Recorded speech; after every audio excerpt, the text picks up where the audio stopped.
Hello everyone, అందరు ఎలా ఉన్నారు? బాగున్నారా? నేను బ్లాగ్ చూసారా? ఇంక ఈరోజు మార్నింగ్ 5 కల్లా అత్తయ్య వాళ్ళు బయలుదేరుతానని చెప్పాను కదా. కృష్ణ ఎక్స్ప్రెస్కి అయితే టికెట్స్ బుక్ చేశారు. ఇంకా నేను 3 o'clock అట్లా లేచాను. ఇంక వాళ్ళు కూడా ఫ్రెష్ అవుతా ఉన్నారు. అందరు రెడీ అవ్వాలి కదా.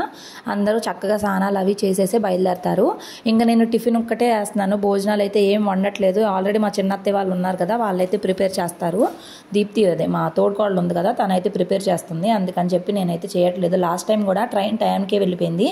వాళ్ళు ఇంటికి వెళ్ళి అన్నం తిన్నారు. సరేలే ఎందుకులే ఇక్కడ నుండి పంపించడము, మళ్ళీ లగేజ్ మొయ్యాలి, అక్కడికి వెళ్ళినాకైతే వేడివేడిగా తింటారులే అని చెప్పి నేను ఓన్లీ ఇడ్లీలు మాత్రం ప్రిపేర్ చేశాను. మా చిన్నాడు బిడ్డ అయితే ఎందుకు ఇడ్లీలు కూడా ఉప్మా చేసుకొని వెళ్ళొచ్చు కదా అని అంది. కానీ ఉప్మా ఏంటంటే చల్లారిపోతే అస్సలు బాగోదు. ఇంకా నేను 3 o'clock అట్లా ప్రిపేర్ చేశానంటే కనుక వాళ్ళు 7కో 8కో తింటారు కదా. అందుకని వద్దులే, నేను ఇడ్లీలే వేస్తాను, ఇడ్లీలు చట్నీ చేస్తాను, తినండి, ట్రైన్లో ఫుడ్ బాగోదు, ఎందుకు అవకాశం ఉన్నప్పుడు అని అన్నాను. సరేలే అని చెప్పి అయితే అనింది. ఇంకా నిన్న నైటే ఇడ్లీలకి అయితే వేసేసుకున్నాను కదా. ఇంకా ముందు ఇడ్లీలు అయితే పాత్రలో పెట్టి ఆన్ చేసేసాను, ఉడుకుతాయి కదా అని చెప్పేసి. ఇంకా వాటర్ బాటిల్స్ ఇప్పుడు చాలా అవసరము, సమ్మర్ కాబట్టి ఎక్కువ వాటర్ అవుతాయి. బాటిల్స్ కొనాలంటే ఒక్కొక్క బాటిల్ 20 రూపీస్, ఒక్కసారి తాగామంటే కనుక అయిపోతాయి. అందుకని మ్యాక్సిమం మేము ఎక్కడికి వెళ్ళినా సరే వాటర్ బాటిల్స్ చాలానే క్యారీ చేస్తూ ఉంటాము. ఇంకా మొన్న అత్తయ్య వాళ్ళు వస్తా తెచ్చిన కొన్ని బాటిల్స్ ఉన్నాయి, అలాగే నా దగ్గర ఉన్న కొన్ని బాటిల్స్ కూడా. ఇవన్నీ ఏంటంటే యూజ్ అండ్ త్రో అనమాట, ఇంకా పడేసేయచ్చు, ట్రావెల్లోనే పడేయచ్చు అని చెప్పేసి అన్నట్టు. ఇక్కడైతే నేను అన్నీ కూడా నీట్గా వాష్ చేసి అక్కడైతే ఆరబెట్టేస్తున్నాను. ఇంకా తర్వాత వాటర్ కూడా పట్టాలి. కుండలో వాటర్ పోసాం నిన్న నైటే. ఇంకా కుండలో వాటర్ అయితే కొంచెం చల్లగా ఉంటాయిలే అని చెప్పేసి కుండలో వాటర్ అయితే పోస్తున్నాము. ఈ పెద్ద స్ప్రైట్ బాటిల్కి మాత్రం కుండలో వాటర్ సరిపోవు, అదొకటి మాత్రం ప్యూరిట్లో నుంచి పట్టేస్తాను. నిన్న నైట్ మా ఆయన కుండలో వాటర్ పోసేసి ప్యూరిట్లో ఒక్క చుక్క నీళ్ళు లేవు, ప్యూరిట్ స్విచ్ కూడా వేయలేదు.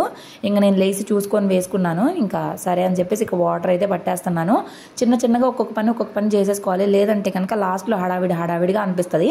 నాకు ఈ జర్నీలు, ఈ ఫుడ్ ప్యాకింగ్లు, లగేజ్లు సర్దుకోవడం ఇదంతా నాకు అలవాటే. ఎందుకంటే పెళ్ళైన దగ్గర నుంచి మేము ఎక్కువ జర్నీల్లోనే ఉంటాం కదా, అందుకని చెప్పేసి. ఇంకా జర్నీలు చేయని వాళ్ళకైతే ఇది కొత్తగా అనిపిస్తుంది. ఎక్కువగా జర్నీలు చేయాలి లోకల్గా ఉండే వాళ్ళకైతే అంత అవసరం ఉండదు కదా. నాకేంటంటే నెల జర్నీలు చేస్తూనే ఉంటాం కాబట్టి మాకు అలవాటు అయిపోయింది. ఇంకా అన్ని వాటర్ బాటిల్స్ కూడా ఇదిగోండి వాటర్ అయితే పట్టేసి ఇంకా ముందు క్యాప్స్ అన్నీ పెట్టేసి పక్కన పెట్టేస్తున్నాను.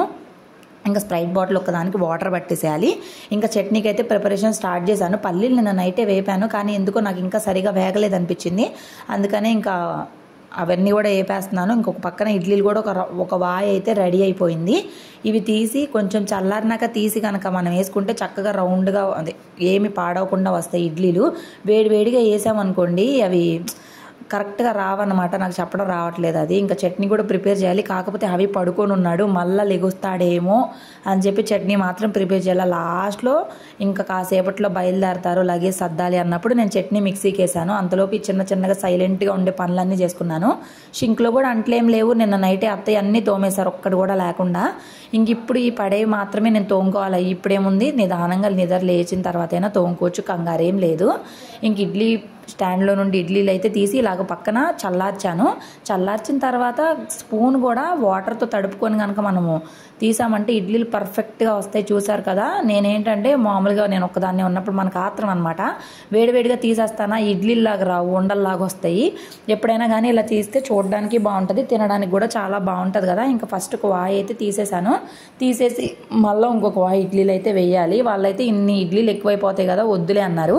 కాకపోతే ఏంటంటే జర్నీలో కొంచెం మనకి ట్రైన్లో ఉన్నప్పుడు కొంచెం ఖాళీగా ఉంటాం కదా, కొంచెం ఎక్కువ తినాలి అనిపిస్తుంది. ఎందుకంటే నాకు ఎక్స్పీరియన్స్డ్గా చెప్తున్నాను. ఇంకా మిక్సీ కూడా వేసేసాను, చట్నీ కూడా ప్రిపేర్ చేసేసాను.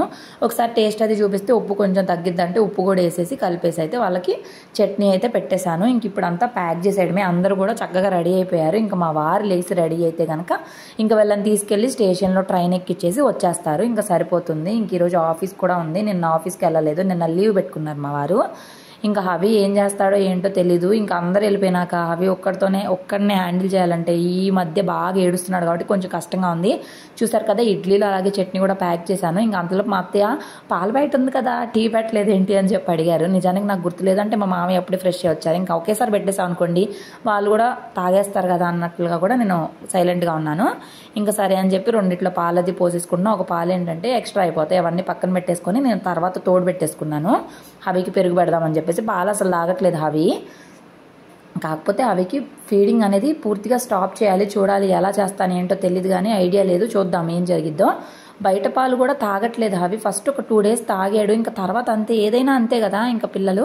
ఇంకా టీ కూడా ప్రిపేర్ చేసేసాను. ఇంక మా అత్తయ్య ఏదో మాట్లాడుతున్నారు, ఇక అలాగా సరదాగా నవ్వుకుంటా ఉన్నాము. ఇంక పిల్లలేమో వీడియో అంటే చాలు పారిపోతున్నారు, అంటే వాళ్ళకి సిగ్గుగా ఉండేది కదా చిన్న పిల్లలు కాబట్టి. ఇంకా ఇదిగోండి ప్రిపేర్ అయితే అయిపోయిన తర్వాత లగేజ్ అయితే సర్దేసుకుంటున్నాం.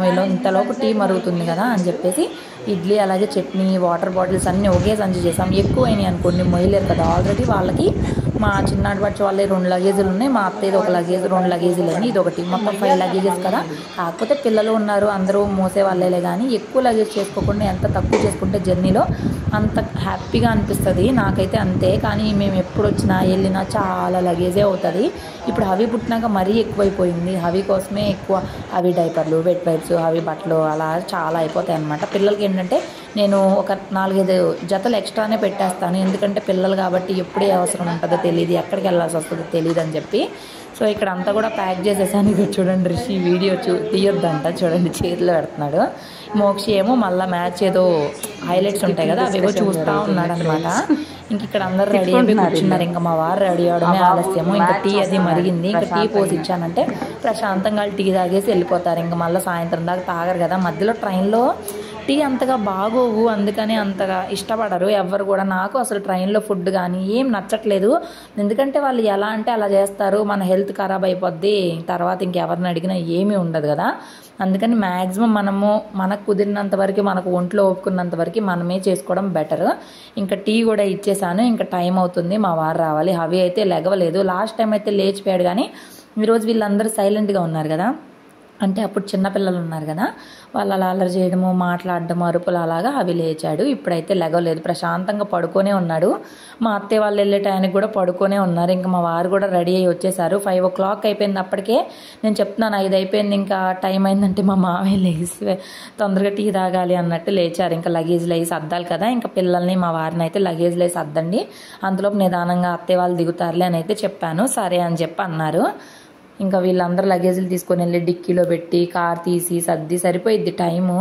ఏంటో ట్రైన్ అంటే అదొక రకమైన టెన్షన్ వస్తుంది, ఎక్కడ ట్రైన్ మిస్ అయిద్దో, ఎక్కడేమైద్దో అని చెప్పేసి. అక్కడ ఏదో కామెడీ జరుగుతుంది, నాకు ఇప్పుడు అది గుర్తు కూడా లేదు. కొంచెం ఏదో ఒకటి సరదాగా నవ్వుకుంటూ ఉంటాం. మా ఆయనకి ఏంటంటే నన్ను తిట్టండి అసలు రోజే గడవదు, ఎవరికైనా అంతేలేండి, భార్యాభర్తలు అన్న తర్వాత అలా గిల్లి గజ్జాలు లేకపోయినా మరీ బోరింగ్గా అనిపిస్తుంది కదా. ఇంకా మా చిన్నాడు బచ్చు చాలా సంవత్సరాల తర్వాత వచ్చింది కదా అని నా దగ్గర ఉన్న ఏదో పెద్ద కాస్ట్లీ చీర ఏం కాదులేండి, సింపుల్ చీరే పెట్టాను. తనేమో వద్దు, ఏం అకేషన్ ఉంది వదినా వద్దు అని చెప్పి అంటా ఉంది. లేదు తీసుకో అని చెప్పి అయితే అన్నాను. ఎందుకు అంది. ఇంకా అలా అనకూడదు, పుట్టింటి నుంచి పెట్టేటప్పుడు అంటే ఇంకేం మాట్లాడకుండా తీసుకొని వెళ్ళింది. నా దగ్గర అయితే కాస్ట్లీ చీర ఏం కాదండి, అది సింపుల్ చీర అయితే పెట్టాను. ఇంకా ఆడపిల్లలకి అంతకంటే ఆశ ఏముంటుందండి, పుట్టింటి దగ్గర నుంచి పసుపు కుంకుమే కదా కోరుకునేది ఎవరైనా సరే. బతుకున్నంతకాలము అన్న తమ్ముళ్ళు, అక్క చెల్లెళ్ళు వీళ్ళందరూ బాండింగ్ బాగుండాలి. ఇంక ఈ కోపతాపాలతోటి మనం సాధించేది కూడా ఏమీ లేదండి. అందరు కలిసి ఉంటేనే మనకి విలువ, అంతా బాగుంటుందండి. ఎవరి దారాలు అన్నట్టు ఉండకూడదు. వీళ్ళు ఇక్కడ నుంచి బయలుదేరేసరికి 5:15 దాకా అయిపోయింది. ఇంకా మా వారు పిల్లలు కిందకి దిగారు, ఇంకా లగేజ్లు అయి పెడతామని చెప్పేసి. తర్వాత మా అత్తయ్య వాళ్ళు స్టార్ట్ అయ్యారు. అది పెట్టడానికి నాకు ఆదివారం అయింది, మరి మధ్యలో ఎన్ని ఉన్నాయి కదా. ఫంక్షన్లో కూడా చూస్తారు అత్తయ్య మీరు. నాయనమ్మ వాళ్ళు లేరమ్మా, నాయనమ్మ వాళ్ళు ఎక్కడికి వెళ్ళారు? అత్త, బావ, తాత అందరు ఎక్కడికి వెళ్ళారు చెప్పు. నీకు చెప్పారా వెళ్తున్నా నన్ను బాయ్ చెప్పారా? తాత ఏం చెప్పాడు? బాయ్ చెప్పాడా? ఎలా చెప్పాడు బాయ్ చెప్పు, ఎలా వెళ్ళారు? అలా చెప్పాడా బాయ్? నీకు బాధగా ఉందా అందరు వెళ్ళిపోయినందుకు? బాధగా ఉందా చెప్పే. ఎవరు లేరు ఇంట్లో, ఎక్కడికి వెళ్ళారమ్మా అందరూ? ఎక్కడికి వెళ్ళారు? తాత తీసుకెళ్ళాడా? బాధగా ఉందా నీకు? వెళ్ళిపోయా అత్త, బాధగా ఉందా నీకు? వెళ్ళిపోయారు కదా అందరూ, బాధగా ఉందా? ఈరోజు చెప్తావా? ఎందాడు చెప్పావుగా, వీడియో ఆన్ చేస్తే మాటలు రావా నీకు? రావా తల్లి? చెప్పే హాయ్ చెప్పు. Hi, good morning. Flying kissy flying kissy flying kissy flying kissy వే. ఇంకా కాసేపు నాకైతే ఫుల్ హెడ్ఏక్ వచ్చేసింది. లాస్ట్ టైం పడుకోలేదు కానీ ఈరోజు నిద్రపోయాను. నిద్రపోయి లేచాము 7 o'clock అట్లా లేచాము. అవి కూడా 7 o'clock లేచి నాకు అడిగితే ఏం బెంగలేదని చెప్తున్నాడు. పిల్లోడికి ఏం అర్థమైద్ది, చిన్నోడు కదా, అందుకని ఇంకా టిఫిన్కి ఇడ్లీలు అయితే పెట్టేశాను. ఉడికిపోయినాయి కూడా. ఇంకా చట్నీ ఒకటి మా వాడిని చేయమన్నా. నాకు చాలా నీరసంగా ఉంది, ఎందుకో తెలీదు. సరిగా నిద్రలేదు కదా కంటిన్యూస్గా కొన్ని డేస్ నుంచి. చాలా నీరసంగా, అసలు ఒక్క పని కూడా చెయ్యాలని ఇది లేదు, కదలాలనిపించట్లేదు, అలా ఉంది. ఇంకా మంచం అంతా కూడా గందరగోళంగా ఉంటే అన్ని నీట్గా సర్దేస్తున్నాను. అలాగే అటువైపు ఉన్న మంచం అనేది అక్కడ ఉండదు కదా, ఎప్పుడు వెళ్ళిపోయారు కాబట్టి ఇప్పుడు తీసి మళ్ళీ పక్కన పెట్టేస్తాను. ఎందుకంటే అవి అటు ఇటు తిరుగుతూనే ఉంటాడు. మళ్ళీ ఎక్కడ ఏ దెబ్బలు తగులుతాయో తెలియదు. పిల్లలకి ఎంత ఫ్రీగా ఉంటే అంత బాగుంటుంది కదా. ఇంకా చట్నీలో ఉప్పు తగ్గింది అని చెప్పి అయితే అంటే సరే అని చెప్పి కొంచెం ఉప్పు అయితే వేసేస్తున్నాను. ఈ హవికి చిన్నప్పుడేమో మిక్సీ వేస్తే ఒకటే ఏడుపు, ఇప్పుడేమో మిక్సీ వేస్తుంటే అక్కడికి వెళ్ళి నుంచొని మిక్సీ అయిపోతే ఏడుపు, అలా అన్నమాట. మిక్సీ వేస్తే ఇప్పుడు ఆనందం, చిన్నప్పుడేమో ఏడుపు. ఈ మంచం పెట్టే ప్లేస్లో అవి సైకిల్స్, గుర్రాలు చాలా ఉంటాయి. ఇంకా అవన్నీ తీసేసి మళ్ళీ మంచం అయితే పెట్టాలి. మళ్ళీ మంచం పెట్టినాక అవన్నీ పెట్టాలి. ఇది ఒక భారీ సెట్టింగ్ అనమాట. ప్రతి ఒక్కళ్ళ ఇంట్లో అంతే కదా, ప్రతి ఒక్క వస్తువుకి ఎదురు 100 ఉంటాయి. అలాగ భారీ బాహుబలి సెట్టింగ్ లాగా ఉంటాయి. మరీ ముఖ్యంగా మా ఇంట్లో అయితే బోల్డ్ అన్ని సెట్టింగ్లు ఉంటాయి. ఎందుకంటే చిన్నపిల్లలు ఉన్నప్పుడు బొమ్మలని ఏ ఒకటి ఉంటాయి కదా, అందుకని. సో ఇక్కడ తండ్రి కొడుకులు అయితే చట్నీ ప్రిపరేషన్ చేసేసారు. నాకు ఫుల్ ఆకలి కూడా అవుతుంది, కాకపోతే పనులు కూడా అవ్వాలి కదా, ఇంకా అందుకని కూడా పనులు చేస్తూ ఉన్నాను. ఈ పనులు అయ్యేలోపు ఇంకా హవి అనో వాళ్ళ నాన్న అయితే చూడండి కూర్చొని ఎంత చక్కగా ఆడుకుంటున్నారో. ఆయన అయితే ఏదో చేస్తున్నాడు, అల్లరి పనులు చేస్తున్నాడు. హవికి ఇడ్లీలు పెట్టేసిన తర్వాత నేను తింటున్నాను. మీరు అన్నారు కదా హవికి కూడా మీతో పాటు పెట్టండి తింటాడు అని చెప్పేసి, సరే అని చెప్పి హవికి ఒక ఇడ్లీ అయితే కొత్త ప్లేట్ తీసుకొచ్చాం కదా డీమార్ట్లో నుంచి, దానిలో అయితే పెడుతున్నాను. దానిలో కొంచెం ఇష్టంగా తింటున్నాడు అని చెప్పేసి, సరే కిందకి రానా నువ్వు కూడా మాతో పాటు తిందు అని చెప్పి అయితే అన్నాను. అస్సలు తినట్లేదండి. ఇది మేబీ ఎండ వల్ల కూడా పిల్లలు అనేది చాలా ఇబ్బంది పడుతున్నారంట. క్లైమేట్ చేంజ్, ఎండకి చిరాగ్గా అనిపించడము, అలా కూడా చాలా ఇబ్బంది పడుతున్నారంట. ఇది చూసారు కదా, ఇక్కడ వాటర్ బాటిల్ ఇస్త్రీ కొడుతున్నాడు. ఏదైనా ఇస్త్రీ కొడతాడండి. అసలు నాకు అలా చేస్తే భలే కోపం వచ్చింది. ఇంకా అవే అలవాటు అయిపోతాయి కదా, మనం ఇప్పుడు చెప్పలేదనుకోండి వాళ్ళకి అయ్యే అలవాటు అయిపోతాయి. అలవాటు అయిపోయిన తర్వాత మనం ఏమి చేయలేము. ముందు నుంచే మనం చిన్నగా చెప్పుకుంటా ఉండాలి. నాకైతే అస్సలు కొంచెం కూడా ఓపిక లేదు. ఇప్పుడు బాక్స్ కూడా ప్రిపేర్ చేయాలి. మా ఆయన ఆఫీస్కి వెళ్ళాలి. అబ్బా నిన్న కాకుండా ఈరోజు సెలవు పెట్టుకుంటే బాగుండేదే మా ఆయన అనిపించింది. కానీ ఏం చేస్తాను చెప్పండి, తప్పదు కదా, మనకు బాగున్నా బాగోకపోయినా పనులు అయితే ఆగవు.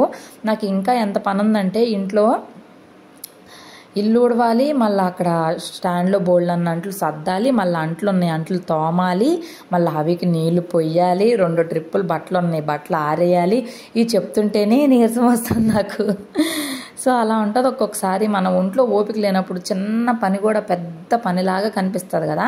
సరే ఇక్కడ చూడండి, అవి కూర్చోనానా తిన్నానా అంటే చూడండి నా మీద కూర్చుంటున్నాడు. కానీ చిన్నగా అలవాటు చేయాలి. వాళ్ళకే సెల్ఫ్ ఫీడింగ్ అలవాటు చేస్తే వాళ్ళే సీరియస్గా తింటారని చెప్పేసి కామెంట్ పెట్టారు. డాక్టర్స్ కూడా నాకు అదే చెప్తున్నారు. వాళ్ళకే వాళ్ళు తినాలి అంటున్నారు, కానీ అవి అలా తినడు. మనకేంటంటే ఓవర్ ప్యాంపరింగ్ అనమాట. తినట్లేదనే ముందే మనమే ఆత్రంతో పెట్టేస్తూ ఉంటాము. కానీ వాళ్ళు చెప్పేది కరెక్టే. కొంచెం 1-2 రోజులు తినపోయినా 3వ రోజు కడుపులో కాలింది అనుకోండి వాళ్ళే తింటారు. మనమే వాళ్ళని చెడగొడతా ఉంటాం అనమాట, అతి ప్రేమతోటి గారాబంతో. అలా ఇలాగా చూసారు కదా, ఇక్కడైతే మేము ట్రై చేస్తున్నాం. చిన్నగా ఇలాగ అలవాటు చేస్తూ ఉంటే ఏదో ఒక రోజు తింటాడులేండి. ఇంక ఇడ్లీలు చట్నీ వేసుకొని ప్రశాంతంగా తింటున్నాను. మా అత్తయ్య వాళ్ళు కూడా టిఫిన్ చేశారంట. ఇంకా కొన్ని ఇడ్లీలు మిగిలిపోయినాయి, ఎందుకు అన్ని పెట్టావని అన్నారు. ట్రైన్ కూడా టైంకే వెళ్ళిపోయిందిలేండి, 1:30 అట్లాగే ఇంటికి కూడా వెళ్ళిపోయి చక్కగా భోజనం కూడా చేశారు. ఇంకా అక్కడే ఇంటి దగ్గరే మంచిగా అనిపించింది. ఇంకా బ్రేక్ఫాస్ట్ అయిపోయిన తర్వాత ఇదిగోండి ఇంకా ఇల్లంతా కూడా క్లీన్ చేసుకుంటూ వస్తున్నాను. చాలా దుమ్ము వచ్చింది. అంటే అందరు రెడీలు అయ్యి సర్దుకొని వెళ్ళిపోయారు కదా, ఇంకా బ్యాగులన్నీ తీస్తారు కదా, చాలా దుమ్ము వచ్చేసింది. ఇక అంతా తీసేసిన తర్వాత లోపల పరుపులు కూడా తీసి ఎండలో వేసాను, చాలా రోజులు అయిపోయిందని చెప్పేసి. ఇంక ఇల్లు ఊడ్చేసిన తర్వాత మాప్ కూడా పెట్టేశాను. ఇంక ఇల్లు అనేది ఫ్రెష్గా అనిపిస్తుంది అని చెప్పేసి మాప్ పెట్టేసిన తర్వాత ఇంకా షింకులో బోల్డ్ అన్న అంట్లు ఉన్నాయి. ఒక పక్కన అంట్లు తోముకుంటున్నాను. అవికి వేడి నీళ్ళు పెట్టాను కూడా, కానీ అవి ఇంకా పోయలేదు, అలా పక్కన ఉంచాను. అవి ఏమో అసలు కిందకి దిగట్లేదు, ఫుల్ ఏడుస్తున్నాడు, ఎత్తుకోమంటున్నాడు. అబ్బా అసలు ఒక్క పని చేయనివ్వట్లేదు. మా వారికేమో మీటింగ్స్ ఉన్నాయి, నన్నేమో ఏ పని చేయనివ్వట్లేదు. అది కాక నాకు నీరసంగా ఉంది. నాకేంటంటే అది ఒక రకమైన ఫోబియా అనమాట. నాకు ఏ పని పెండింగ్లో ఉండకూడదు. ఆ పని ఉందనుకోండి, నాకు ముందు ఆ పని అయిపోవాలి అంతే. ఇంకా హవిని ఎత్తుకోవడం కంటే నాకు పనులు చేయడం ఈజీగా కూడా ఉంటుంది. ఎందుకంటే ఊరికి ఏడుస్తూ ఉంటే ఎందుకో నాకు చిరాగ్గా అనిపిస్తుంది. అందుకు కూడా నేను అసలు ఎత్తుకొని మా వారే ఎత్తుకుంటారు ఎక్కువగా. అయినా అవి నా దగ్గర ఉండడు. విడిగా ఉన్నప్పుడు కూడా నేను అంతగా ఎత్తుకోవడానికి ఇష్టపడను అనమాట. ఇంకా అక్కడ కూర్చోబెట్టి మాట్లాడతా. ఇదిగోండి షింక్లో ఉన్న అంట్లన్నీ కూడా తోమేసుకున్నాను. తోమేసుకున్న తర్వాత అవికి ఫ్రెష్ చేసేసి నేను కూడా స్నానం చేసేసాను. స్నానం చేసి ఇక్కడ కూడా ఫుల్ ఏడుపు అనమాట. వాళ్ళ నాన్న కోసం. వాళ్ళ నాన్న బాత్రూంలోకి వెళ్ళిపోయాడంట. రంకిలు పెట్టి ఏడుస్తూనే ఉన్నాడు. ఇంకా వాళ్ళ నాన్న వచ్చి ఎత్తుకున్నాక ఆపాడు. సరే పదనాన్న సైకిల్ తొక్కుదు అని చెప్పి సైకిల్ మీదకి తీసుకొస్తే అప్పుడు కూర్చొని ఉన్నాడు. ఇంకా దుప్పట్లు, మేము వాడుకునే దుప్పట్లు, ఇంకా బట్టలు అన్నీ కూడా ఉతికేసుకున్నాను. ఎండ కూడా బాగానే ఉంది కదా, సాయంత్రానికల్లా ఆరిపోతే ఇంక ఇవన్నీ కూడా ఫోల్డ్ చేసుకోవాలి. వంట కూడా చేసేసాను నేను. వంట వచ్చేసి కోడిగుడ్లు పొరటు చేసేసాను. అన్నం కూడా ఉడికిపోయింది. అవికేమో దాల్ రైస్ లాగా చేద్దాము. ఎగ్ అంత ఇంట్రెస్టింగ్గా తినడు.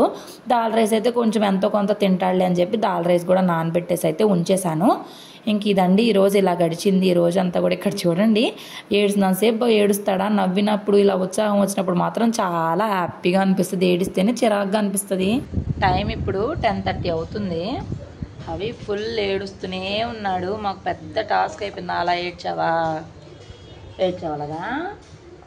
నాయనమ్మ తాత ఏరి, తాత నాయనమ్మ ఏరి, తాత ఏరి, తాత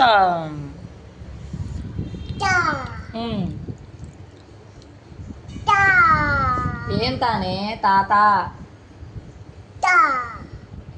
సో వ్లాగ్ ఇక్కడితో ఏం చేస్తున్నాను. పనులన్నీ అయిపోయినాయి. నాకు ఫుల్ నీరసంగా ఉంది. అవి చూడండి, ఇలాంటి పనులన్నీ చేస్తాడు. ఆడుకున్నంతసేపు బాగానే ఉండిద్ది, ఏడ్చినప్పుడు మాత్రం మన పని అయిపోయిద్ది. అలా ఏడ్చావా? కిస్ పెడతావా? పెట్టడంట. ఏదైనా ఆయనకి ఇష్టం ఉంటేనే చేస్తాడు. బేసిక్గా ఆయనకి ఇష్టం లేనిది ఏమి చేయడు. ఏం కావాలా? వ్లాగ్ ఇక్కడితో ఏం చేస్తున్నాను. నాకు అస్సలు ఓపిక లేదు. కొంచెం కూడా బాగా నిద్ర వస్తుంది, కానీ నిద్రపోయే అవకాశం లేదు. అవి మెలకుగా ఉన్నంతసేపు. అవి ఎప్పుడు పడుకుంటాడో తెలియదు. పడుకోవాలంటే ఫీడింగ్ ఇవ్వాలి, ఫీడింగ్ స్టాప్ చేయాలి. చాలా పెద్ద బిగ్ క్వశ్చన్ మార్క్ అనమాట నాకు ఇప్పుడు. చూడాలి ఏమవుతుందో ఏమో, చూద్దాం. పాలు మానేస్తావా? అవి మానేస్తావా? చెప్పే.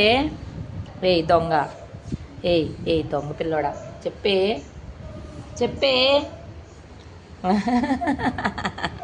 మానేస్తావా? బాయ్ మానేస్తావా? So thank you so much for watching. Bye చెప్పు నాన్న. బాయ్. ఫ్లయింగ్ కిస్ అంటే ఇవ్వమ్మా. ఫ్లయింగ్ కిస్ అంటిస్తావా? అబ్బో, నాకు కిస్ పెట్టమ్మా ప్లీజ్ నాన్న. ఫ్లయింగ్ కిస్ కాదే,